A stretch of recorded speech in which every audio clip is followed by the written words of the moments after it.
Ce sera un euphémisme de dire que notre invité du jour a une carrière exceptionnelle. Il a travaillé dans le top management pour de grandes entreprises telles que Canal+ Congo, Eutelsat, et aujourd'hui il est le Deputy CEO d'Equity BCDC, l'une des plus grandes banques au Congo. Aujourd'hui, dans cette première partie d'interview, nous allons parler de son parcours, nous allons comprendre d'où il vient, qu'est-ce qu'il a eu à faire dans sa carrière, comprendre également quelles ont été les difficultés par lesquelles il a pu passer, comprendre quelles sont les rencontres qu'il a eu à faire qui ont changé à 360 degrés le cours de sa carrière. Ce sera intéressant, ce sera du Wonder Show. On se donne rendez-vous juste après le générique. À tout de suite.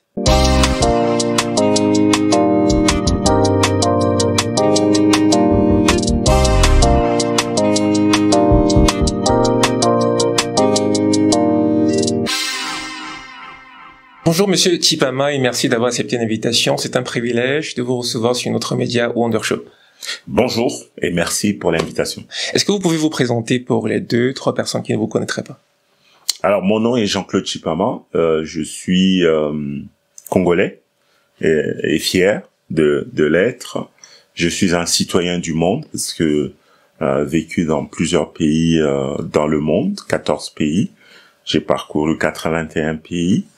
Je parle 11 langues. Je suis universitaire et du Congo et du Canada, doctorant actuellement sur les questions de petites et moyennes entreprises qui s'internationalisent très tôt.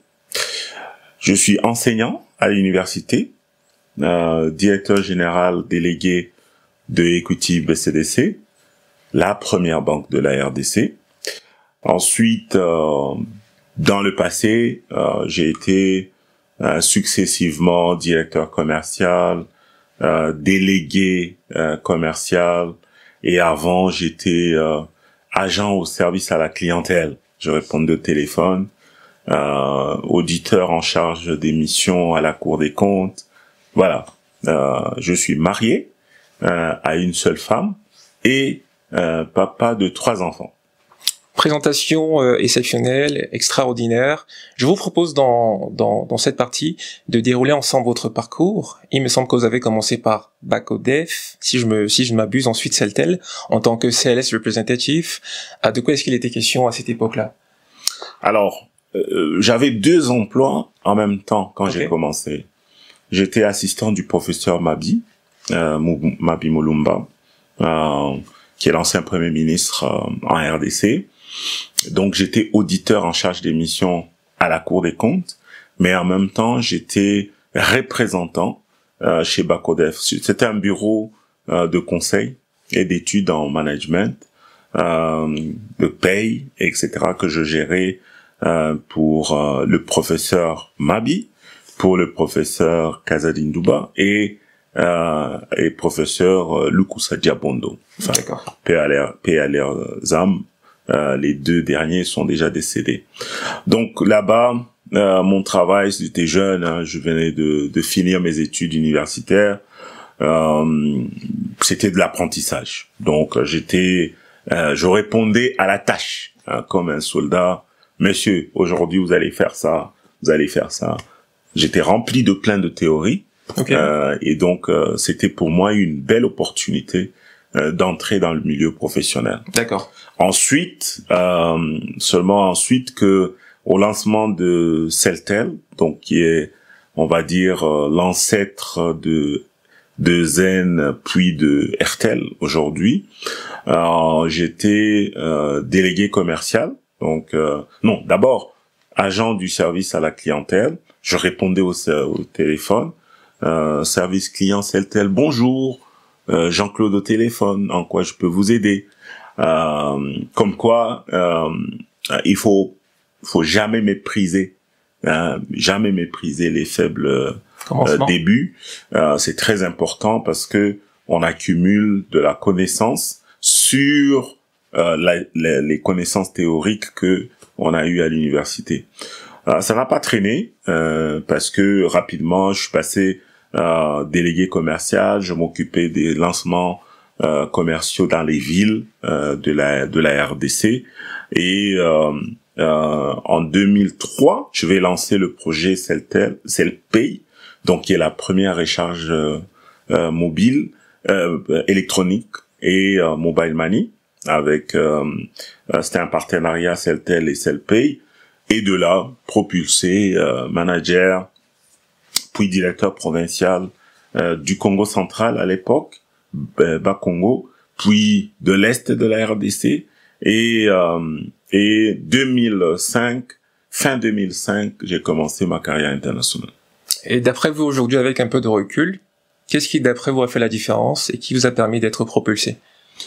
Alors, déjà, je me souviens, dans l'entretien d'embauche que j'ai eu pour entrer à Celtel, Madame Betty Dandaini, qui était la patronne du service à la clientèle à l'époque, et Monsieur Christian Balemba, je me souviens comme si c'était hier. Je les salue s'ils me suivent, parce qu'ils ont été ceux qui m'ont donné ma première vraie grosse opportunité dans une grande entreprise internationale. Et à la question de savoir, monsieur, qu'est-ce que vous avez de particulier à apporter dans cette société, ma réponse était, je suis jeune, je suis extrêmement dynamique, ouvert d'esprit, je suis fort physiquement et capable d'apprendre vite. Donc, formez-moi. Ok. Formatez-moi. Dites-moi ce qu'il faut faire, comment il faut faire le travail. Je ne peux pas prétendre vous apporter des choses, non, si ce n'est ma jeunesse. Donc pour moi, c'est un élément important. Quand on est jeune, débutant, il faut être ouvert d'esprit, il faut être flexible, parce que quand on a commencé le service clientèle, c'était le service de nuit, il fallait se proposer de travailler la nuit. C'est pas évident de travailler la nuit. Et donc, voilà, il faut être flexible, il faut être ouvert, il faut se proposer, aller vers le manager, il faut aller vers le responsable, voilà, offrir sa disponibilité. Parce que c'est tout ce qu'on a, en vérité, parce qu'on n'a pas encore développé des talents. Ensuite, il faut, comme à l'école, il faut être studieux. Il faut faire ses devoirs. Dans les débuts, le management est beaucoup à la tâche. Donc, on vous confie des tâches et vous les mettez en pratique et vous venez rendre des comptes. Vous voyez, je vous confie une tâche, vous l'exécutez dans le temps, puis vous venez rendre des comptes. Donc, ça permet au manager d'apprécier que vous avez écouté l'instruction, vous l'avez exécuté dans le temps imparti, voire avant, et surtout de rendre des comptes, parce que les responsables, ils aiment avoir les rapports. Ils aiment savoir ce qui s'est passé par rapport aux choses qu'ils vous ont confiées. Et surtout pas relancer. Donc, pour moi, ce sont les apprentissages de cette époque-là. On va rester dans l'ordre chronologique, justement. Après, vous êtes allé à Digicel. Oui. Vous avez été à la tête de la vente, il me semble.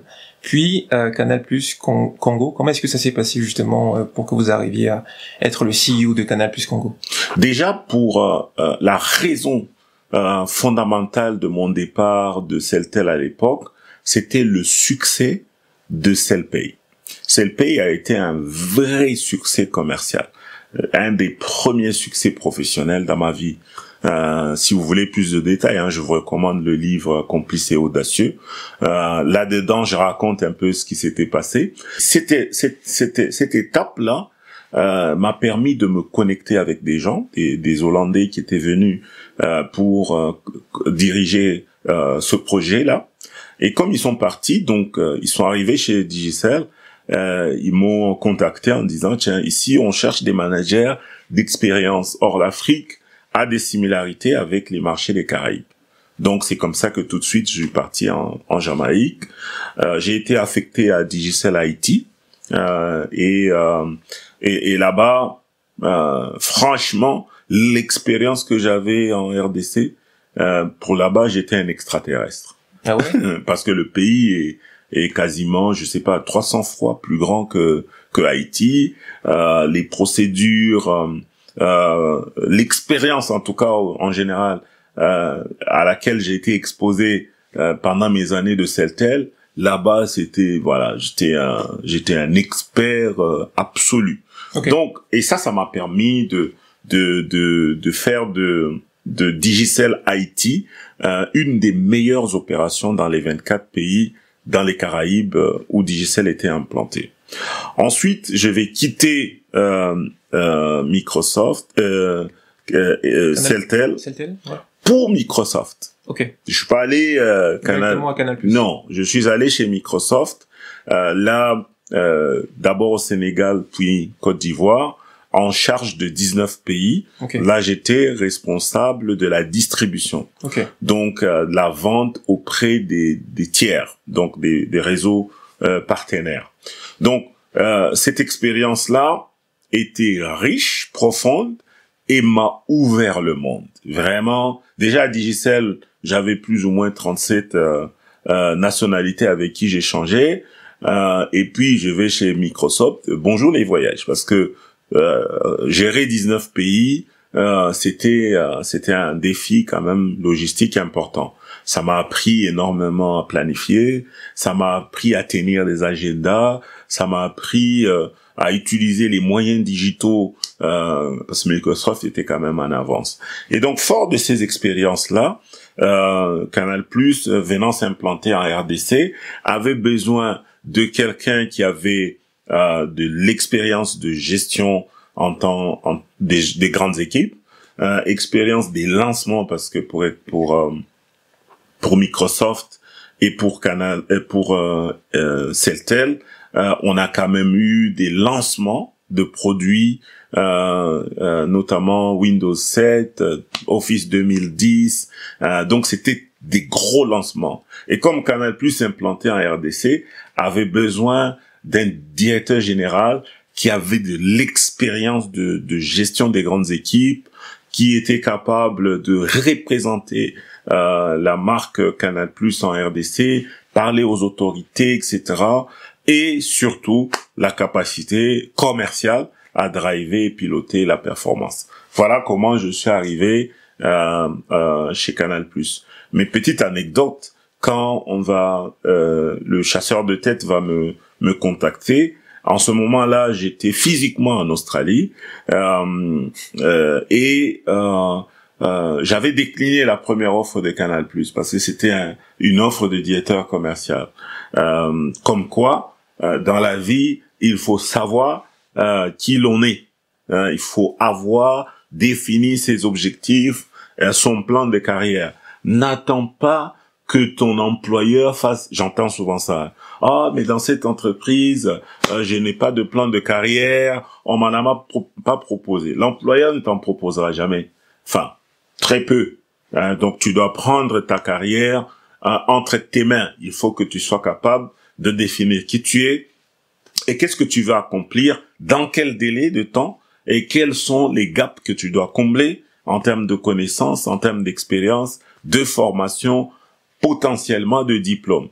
Donc, c'est très important de faire le point. Alors, deuxième appel, j'ai décliné cette offre. Okay. Une semaine plus tard ou quelques jours plus tard, le même chasseur de tête va me contacter en disant, monsieur, on a un nouveau poste qui s'est ouvert de directeur général.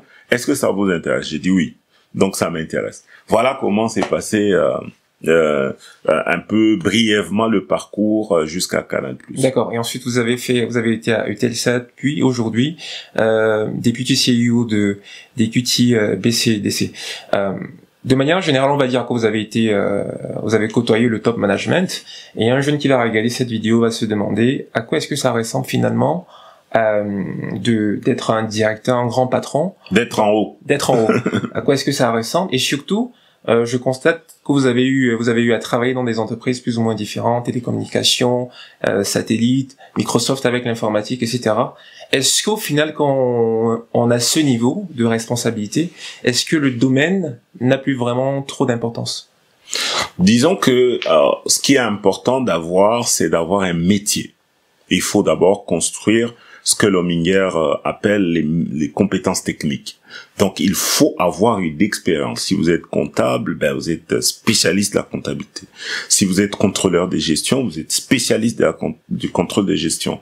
Si vous êtes communicateur, ben, vous êtes spécialiste en communication. Et moi, pour le cas d'espèces, je suis agent aux ventes, comme on dit au Québec, mais délégué commercial. Donc, je suis un vendeur. À Kinshasa, on dira un chailleur. Donc, je suis un véritable vendeur. Je connais mes produits. Je prends le temps de les apprendre, de les maîtriser. Ensuite, je prends le temps de les suggérer selon les besoins des clients que j'aurai identifiés. Okay. Donc, ça, c'est mon corps de métier. Okay. Mais ensuite, on va rajouter une couche au-dessus, ce qu'on appelle la couche de gestionnaire, donc de manager. Je vais apprendre à sortir des compétences techniques pour être en mesure de mobiliser des équipes, mobiliser des ressources matérielles et financières pour atteindre des objectifs plus globaux.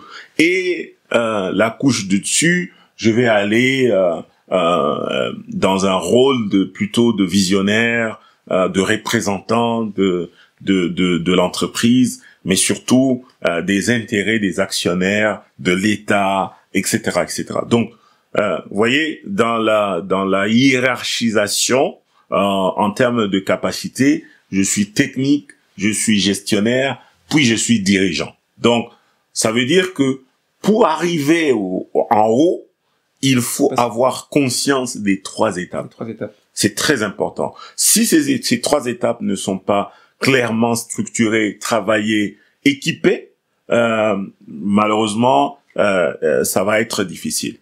Ensuite, quand on arrive, on débarque comme directeur général, on a des enjeux de gestion de ce qu'on appelle les parties prenantes. Les parties prenantes, la première, c'est les actionnaires. Les actionnaires vous disent, voilà, nous avons investi autant de millions de dollars, nous voulons tel chiffre d'affaires par an. Dites-nous, de quoi avez-vous besoin pour nous délivrer cette performance financière? 3e année chez Canal+, on est parti de moins que 10 millions de dollars à 100 millions de dollars. Ok. En 3 ans. Ok. Chez Telsat, l'actionnaire va vous dire, monsieur, je veux commercialiser les offres de satellites sur le continent africain. Comment on fait? Donc, vous devez lui proposer des schémas qui soient cohérents, vérifiables et contrôlés, parce que par la suite, ça va être contrôlé. Donc, pour être dirigeant, il faut être en mesure d'accepter de subir la pression, d'accepter les critiques. Parce que quand vous êtes en haut, on vous félicite très peu. On va vous plutôt tirer dessus. Pas avec les fusils, hein. C'est un langage d'entreprise. Ça veut dire qu'il faut être capable d'avoir développé une compétence qui est en même temps spirituelle, qu'on appelle la maîtrise de soi. Donc, il faut être capable de tenir ferme, de ne pas, on va dire, se laisser aller. Ensuite, il faut être capable de gérer l'État. L'État sous toutes ses représentations, que ce soit le fisc, que ce soit le régulateur, si le secteur d'activité comme la banque est très réglementé, ou les télécoms, c'est très réglementé. Donc, il faut être en mesure de gérer le régulateur. Il faut être en mesure de discuter des sujets de fond notamment sur la réglementation, notamment sur les lois éventuelles qu'il faut changer ou faire améliorer. Il faut constituer de groupes d'influence dans l'industrie, dans un pays ou dans des territoires donnés. Donc ça, c'est une dimension à laquelle vous ne pouvez pas déroger en tant que patron d'une organisation. Maintenant, aujourd'hui, je suis à Equity BCDC. Là, c'est 360 degrés de l'économie de la RDC. Il faut être capable d'aller mobiliser les dépôts, ce qui est une des missions principales d'une banque. commerciale d'envergure comme la nôtre, parce qu'elle est devenue une banque systémique. Donc ça veut dire que il faut qu'elle soit en mesure de contribuer à la production nationale, à la croissance de la production intérieure brute, et surtout être en mesure de financer l'économie. Dans ces différents paliers. Donc la petite PME, les particuliers, les grandes entreprises, le gouvernement, etc. Donc voilà les enjeux auxquels on est exposé. En tant que patron, il faut également être capable de se projeter. Okay. Généralement, l'exercice de projection, c'est sur 5 ans, voire 10 ans. Pour un opérateur de satellite, il va se projeter même sur 15 ans. Parce que la durée de vie d'un satellite, c'est 17-18 ans. Okay. Donc, il faut que dès le premier jour, vous soyez capable de montrer les projections, de montrer la maîtrise de l'activité qui va nous mener jusque à maturité de 15 ans et 17 ans. Donc, c'est un exercice mental qui est extrêmement prenant. Donc, il faut se projeter. Il faut.